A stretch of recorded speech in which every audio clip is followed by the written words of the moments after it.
day, everybody. Super day. We are definitely here. Another beautiful day, you know what I mean? Best wishes to you and yours, you know what I mean, along, you know what I mean, as the holidays are coming along.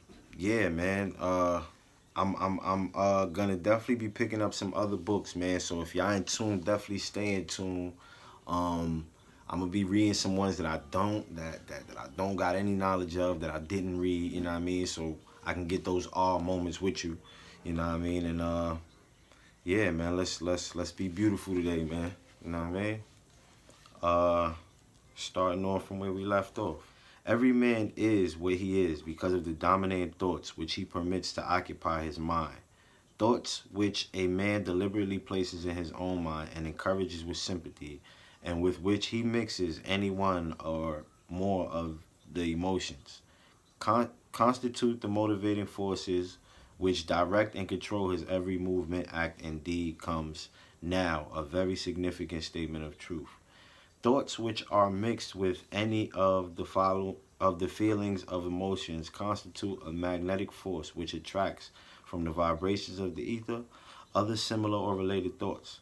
A thought thus magnetized with emotion may be compared to a seed which, when planted in fertile soil, germinates, grows, and multiplies itself over and over again until that which was originally one small seed becomes countless millions of seeds of the same brand.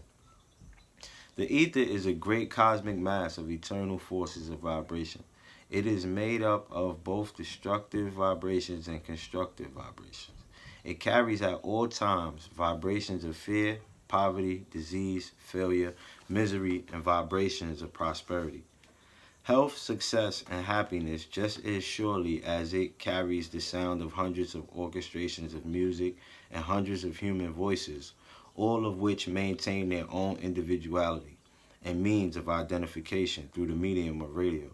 From the great storehouse of the ether, the human mind is constantly attracting vibrations which harmonize with that which dominates the human mind.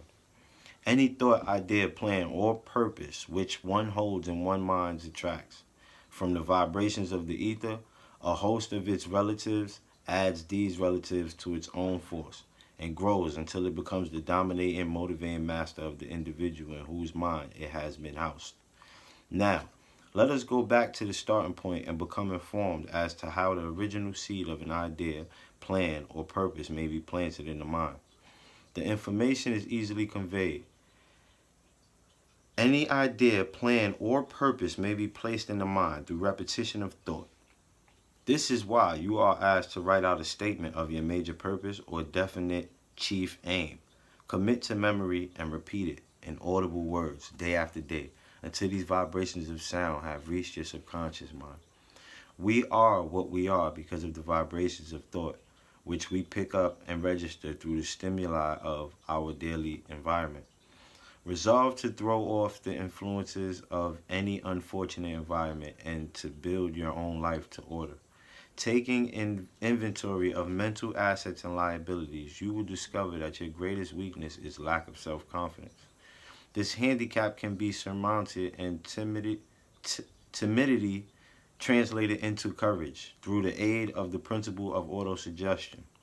The application of this principle may be made through a simple arrangement of positive thought impulses stated in writing, memorized, and repeated until they become a part of the working equipment of the subconscious faculty of your mind. Self-confidence formula. First, I know that I have the ability to achieve the object of my definite purpose in life. Therefore, I demand of myself persistence, continuous action towards its attainment, and I here and now promise to render such action. Second, I realize the dominating thoughts of my mind will eventually reproduce themselves in outward physical action and gradually transform themselves into physical reality. Therefore, I will concentrate my thoughts for 30 minutes daily upon the task of thinking of the person I intend to become, thereby creating in my mind a clear mental picture of that person.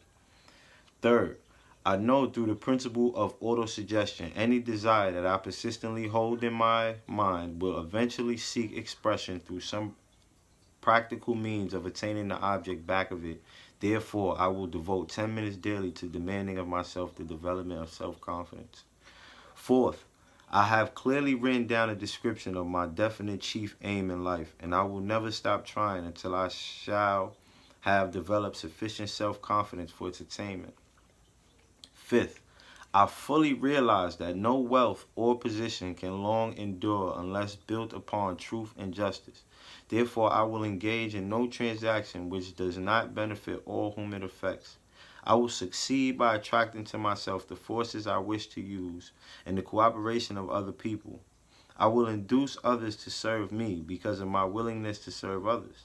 I will eliminate hatred, envy, jealousy, selfishness, and cynicism by developing love for all humanity, because I know that a negative attitude towards others can never bring me success. I will cause others to believe in me because I will believe in them and in myself. I will sign my name to this formula, commit it to memory, and repeat it aloud once a day with full faith that it will gradually influence my thoughts and actions so that I will become a self-reliant and successful person. Back of this formula is a law of nature which no man has yet been able to explain. It has baffled the scientists of all ages. The psychologists have named the law autosuggestion and let it go at that. The name by which one calls the law is of little importance. The important fact about it is it works for the glory and success of mankind. If it is used constructively, on the other hand, if used destructively, it will destroy just as readily. In this statement may be found a very significant truth, namely that those who go down in defeat and end their lives in poverty, misery, and distress do so because of negative application of the principle of autosuggestion. The cause may be found in the fact that all impulses of thought have a tendency to clothe themselves in their physical equivalent. The subconscious mind, the chemical laboratory in which all thought impulses are combined and made ready for translation into physical reality, makes no distinction between constructive and destructive thought impulses. It works with the material we feed it through our thought impulses. The subconscious mind will translate into reality a thought driven by fear just as readily as it will translate into reality a thought driven by courage or faith. The pages of medical history are rich with illustrations of cases of suggestive suicide. A man may commit suicide through negative suggestion just as effectively as by any other means. In a Midwestern city, a man by the name of Joseph Grant, a bank official, borrowed a large sum of the bank's money without the consent of the directors. He lost the money through gambling. One afternoon, the bank examiner came and began to check the accounts. Grant left the bank, took a room in a local hotel, and when they found him 3 days later, he was lying in bed, wailing and moaning, repeating over and over, "My God, this will kill me. I cannot stand the grace." In a short time, he was dead. The doctors pronounced the case one of mental suicide. Just as electricity will turn the wheels of industry and render useful service if used constructively, or snuff out life if wrongly used, so will the law of autosuggestion lead you to peace and prosperity, or down into the valley of misery, failure and death, according to your degree of understanding and application of it. If you fill your mind with fear, doubt, and unbelief in your ability to connect with and use the forces of infinite intelligence, the law of autosuggestion will take this spirit of unbelief and use it as pattern by which your subconscious mind will translate it into its physical equivalent. This statement is as true as the statement that 2 and 2 are 4. Like the wind which carries one ship east and another west, the law of autosuggestion will lift you up or pull you down according to the way you set your sails of thought. The law of autosuggestion through which any person may rise to altitudes of achievement which stagger the imagination is well described in the following verse. If you think you are beaten, you are. If you think you dare not, you don't. If you like to win but you think you can't, it is almost certain you won't. If you think you'll lose, you're lost. For out of the world we find. Success begins with a fellow's will. It's all in the state of mind. If you think that you are outclassed, you are. You've got to think high to rise. You've got to be sure to yourself before you can ever win a prize. Life's battles don't always go to the stronger or faster man, but sooner or later the man who wins is the man who thinks he can. Observe the words which have been emphasized, and you will catch the deep meaning which the poet had in mind. The words that are emphasized, just so y'all know, are think, think, think, think, state of mind, think, think, sure of yourself. Who thinks he can? So, you get it right there, man. It's right there. Back to the book. Somewhere in your makeup, perhaps in the cells of your brain, there lies sleeping in the seed of achievement which, if aroused and put into action, would carry you to heights such as you may never have hoped to attain. Just as a master musician may cause the most beautiful strains of music to pour forth from the strings of a violin, so may you arouse the genius which lies asleep in your brain, and cause it to drive you upward to whatever goal you may wish to achieve. Abraham Lincoln was a failure at everything he tried until he was well past the age of 40. He was a Mr. Nobody from nowhere until a great experience came into his life, aroused the sleeping genius within his heart and brain, and gave the world one of its really great men. That experience was mixed with the emotions of sorrow and love. It came to him through Anne Rutledge, the only woman whom he ever truly loved.